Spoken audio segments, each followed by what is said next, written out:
j'étais en prépa, j'ai vraiment eu du mal à trouver la meilleure méthode pour moi, la meilleure organisation possible pour mes vacances. J'arrivais toujours plus fatiguée que je n'étais en entrant pendant les vacances. Et j'ai vraiment mis du temps, au moins un an, avant de trouver la méthode qui fonctionnait le mieux pour moi. Ce qui fait que je me suis dit que j'allais aujourd'hui vous partager des petits tips, des petites astuces, des infos clés que j'ai mis du temps moi à comprendre et qu'au final j'aurais peut-être aimé qu'on me donne le plus tôt possible. Alors il y a certaines choses que j'ai mis en place. Il y en a d'autres que je n'ai pas mis en place, même si je savais que ce serait très bénéfique. Là, je ne vais pas nécessairement différencier ce que j'ai mis en place, ce que j'ai pas mis en place ou autre. Je vais vous donner tous les conseils que j'aurais voulu avoir et j'espère que vous en ferez le meilleur usage possible. Je ne peux que commencer en vous conseillant d'écrire clairement tous vos objectifs pour les vacances, que ce soit des objectifs académiques mais aussi hors académique. Là, je vais surtout m'appuyer sur les objectifs académiques puisqu'on reste en prépa et qu'en général, on a beaucoup de choses à faire, beaucoup de choses à réviser. Donc ce que je vous conseille, c'est de vraiment écrire sur une feuille, sur un carnet, peu importe, sur un fichier Excel, enfin bref, d'écrire tout ce que vous voulez faire pendant vos vacances de manière très détaillée. Par exemple, en mathématiques, vous mettez combien d'exercices vous voulez faire ou quelle fiche d'exercice vous voulez faire. En histoire géo, par exemple, quel chapitre vous voulez réviser. En langue, quelle liste de vocabulaire vous voulez apprendre. Vous détaillez tout ce que vous pouvez détailler de manière académique. Comme ça, vous n'aurez plus qu'à piocher quand vous voudrez travailler. C'est un conseil que je vous donne très régulièrement, que j'ai donné très régulièrement dans toutes mes vidéos. Je crois même d'ailleurs que je le mentionne à chaque vidéo presque.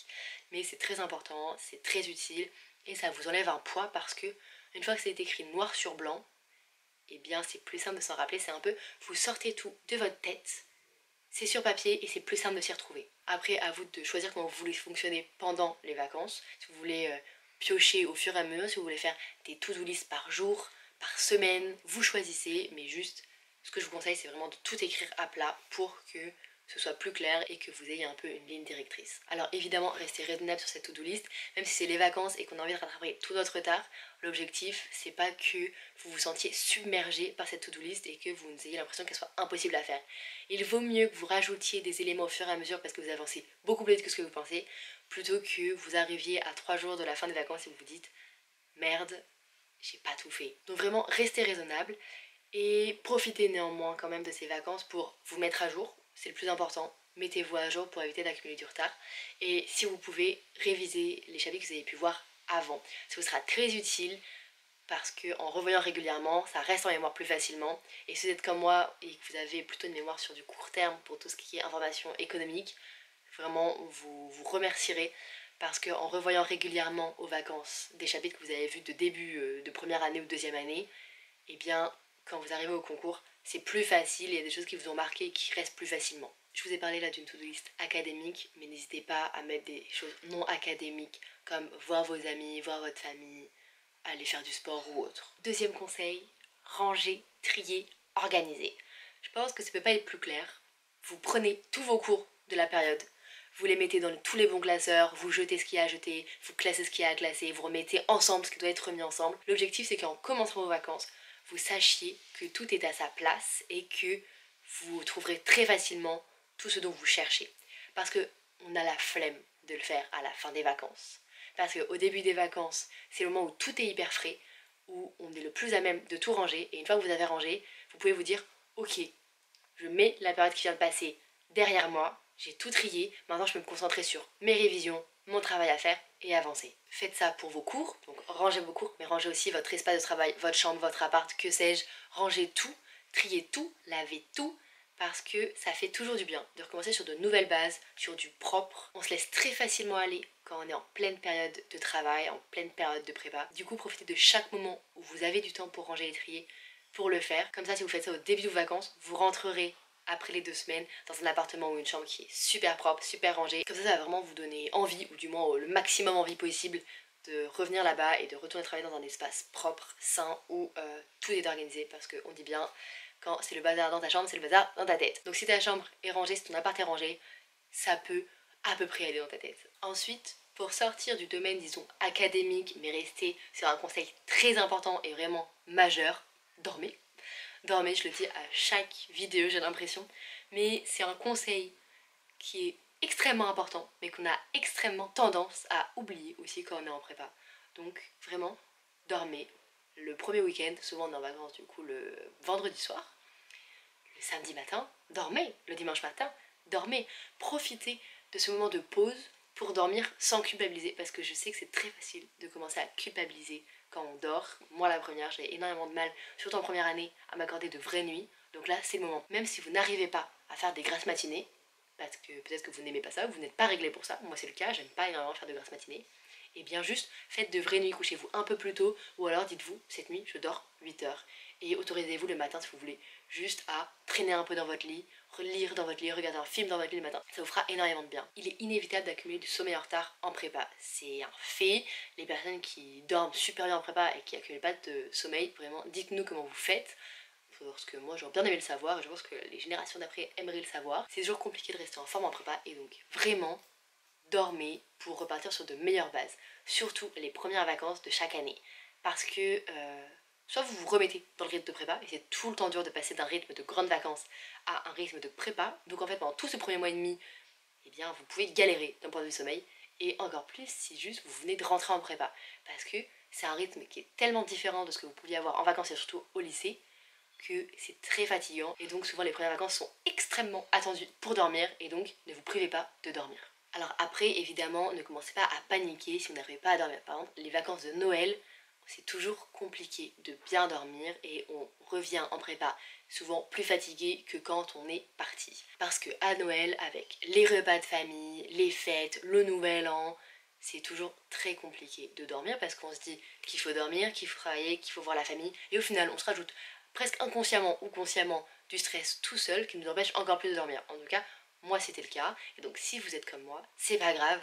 Peut-être que ces vacances-là, vous n'allez pas énormément vous reposer, mais vous allez changer d'air, vous allez voir d'autres choses que la prépa. Et même si votre corps arrive plus fatigué qu'il n'est parti de prépa, eh bien votre esprit, lui, s'est un peu reposé, donc ça reste quand même très bien. Et donc ne culpabilisez pas, il y a toujours des vacances où c'est plus compliqué de se reposer. C'est comme ça fait partie du jeu, c'est comme ça pour tout le monde. Donc juste quand vous pouvez aux vacances, dormez. Et s'il y a des vacances où vous avez du mal, parce que l'emploi du temps ne le permet pas, l'emploi du temps ne le permet pas. L'objectif c'est juste de limiter la casse d'un point de vue sommeil. Là pour le moment j'ai vraiment l'impression de vous avoir donné deux piliers pour vos vacances. Le premier c'est en fait de vous organiser, que ce soit avec votre to-do list ou juste en réorganisant votre chambre ou votre appartement. Et le deuxième pilier que je vous ai donné, c'est de dormir. Je vous donnerai un troisième pilier pour, disons, des vacances de prépa réussies, c'est de couper de la prépa. C'est toujours très dur, peut-être pas pour tout le monde, mais moi c'était le cas.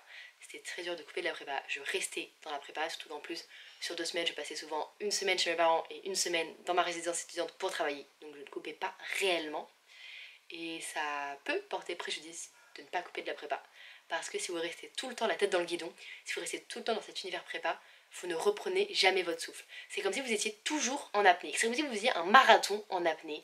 Or, personne ne fait un marathon en apnée. Donc, respirez et sortez de la prépa. Peu importe que vous sortiez 2 semaines, que vous sortiez 2 jours ou que quelques heures par jour, le principal c'est d'avoir des moments où vous vous dites là, je coupe de la prépa, je ne pense plus prépa, je pense moi, je pense famille, je pense amis, je pense sport, je pense n'importe quoi, juste je coupe. Et je pense que le meilleur moyen de couper de la prépa, c'est de faire quelque chose que vous n'avez pas l'habitude de faire pendant que vous êtes en période prépa. Si je devais vous donner un exemple que je n'ai pas mis en place, parce que j'avais vraiment beaucoup de mal pour couper de la prépa, mais aller au cinéma. Je ne vais jamais au cinéma, du coup j'y allais encore moins en prépa. Et du coup, si j'étais allée au cinéma pendant les vacances, c'est une activité que je ne fais pas pendant la prépa, donc ça montre que j'ai coupé de la prépa. Ça fait enregistrer à mon cerveau, ok, activité nouvelle, activité non préparationnaire, nickel, je suis en vacances. Donc ça peut être ça avec le cinéma, mais ça peut être ça aussi avec la lecture, le dessin, le montage vidéo, le sport, la cuisine, peu importe, du moment que vous trouvez un moyen à dire à votre cerveau, là, stop, tu arrêtes de penser prépa, tu penses plaisir, tu penses loisir, tu penses vacances. Et en plus de trouver un moyen de couper de la prépa, je vous conseille énormément de faire du sport pour extérioriser toute la pression que vous avez accumulé, tout le stress que vous avez accumulé pendant votre prépa. Vous devez couper et extérioriser. Je pense que ce serait ça mon troisième pilier. Couper et extérioriser. Je vous donne l'exemple du sport parce que c'est quelque chose que déjà moi je faisais très peu, mais c'est aussi ce qui me paraît le plus parlant, d'extérioriser en allant courir, en allant nager, en allant faire de la boxe, en allant à la salle de muscu, peu importe. Juste ayez cette activité qui vous permet de tout faire sortir, que ce soit crier, que ce soit écrire, dessiner, faire du sport, peu importe. Je vous donne juste l'exemple du sport, mais ça peut être n'importe quoi. Trouvez juste un moyen d'externaliser pour pouvoir repartir sur de bonnes bases. Faites comme un reset de votre jauge de stress et de pression. Je pense qu'il faut vraiment que vous utilisez les vacances pour vider vos poubelles mentales de prépa. C'est régulier parce que c'est tous les 1 mois et demi, 2 mois. Et en même temps, ça vous fait du bien. Vous coupez de la prépa et en même temps vous extériorisez vos poubelles mentales. C'est un très bon combo pour repartir sur de bonnes bases avec une jauge de poubelles mentales à zéro et l'impression d'avoir vraiment coupé, donc une envie de revenir en prépa en général. Je vais finir en non pas vous donnant un 4e pilier, parce que ce que je vais vous dire, j'ai pas l'impression que ce soit un pilier à proprement parler, c'est juste un conseil, c'est disons une manière de vous rassurer sur quelque chose. Ce n'est pas grave si vous ne faites rien. Ce n'est pas grave de ne pas être toujours en train de travailler ou d'être toujours en train de penser loisirs pour le travail. Moi, quand j'étais en prépa, mes loisirs étaient pensés pour la prépa. Donc déjà, je ne coupais pas. Et en plus, je ne m'autorisais pas à ne rien faire. Quand je regardais un film, je le regardais en anglais ou en allemand pour avoir l'impression de faire des langues. Et ça, c'est très mauvais parce que je suis restée en 2 ans dans une boucle où je me disais que je ne pouvais pas rien faire. C'était impossible pour moi d'imaginer une soirée, une journée où je ne faisais vraiment rien. C'était très très dur en 2e année moins, mais alors en première année, c'était inconcevable. Or, vous en avez besoin de ces moments où vous ne faites rien. Vous n'êtes pas des machines, et je n'étais pas non plus une machine, nous ne sommes pas des machines. On a besoin parfois de ne rien faire et d'autoriser un peu notre cerveau à se débrancher en faisant quelque chose de non demandeur d'attention. En regardant un film, vous vous débranchez. En lisant pour le plaisir, vous vous débranchez. Et vous en avez besoin. Vous avez besoin de couper. Vous avez besoin de vous ressourcer. Et parfois, on se ressource sans travailler. Et c'est normal, c'est très bien. Et donc, acceptez-le. C'est pas grave si vous travaillez pas pendant une journée, pendant un week-end, même pendant les 2 semaines.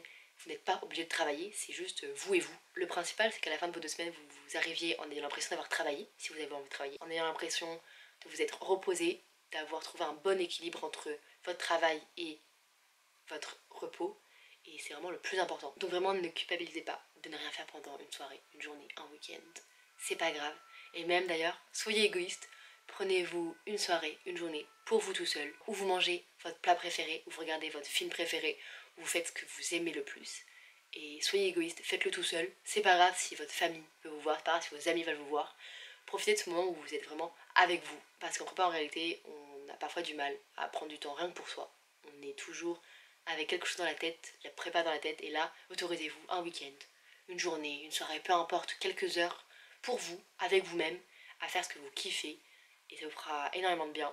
Ce sera le meilleur moyen pour vous de couper la prépa, et ne culpabilisez surtout pas d'avoir pris ce moment pour vous. J'espère que cette vidéo vous aura été utile, que vous aurez trouvé des petits conseils, que aussi le fait de les entendre par une ancienne préparationnaire, avec un peu parfois mon ressenti et les erreurs que j'ai pu faire, parce qu'au final j'ai quand même parlé de mes erreurs, et bien j'espère que ça va pouvoir vous permettre d'appréhender au mieux vos vacances, de les vivre au mieux, avec le moins de stress possible, avec la meilleure organisation pour vous, et que ça vous aidera à trouver le meilleur équilibre entre travail, repos. Je vous souhaite bon courage et de bonnes vacances, et je vous dis à très bientôt dans une nouvelle vidéo.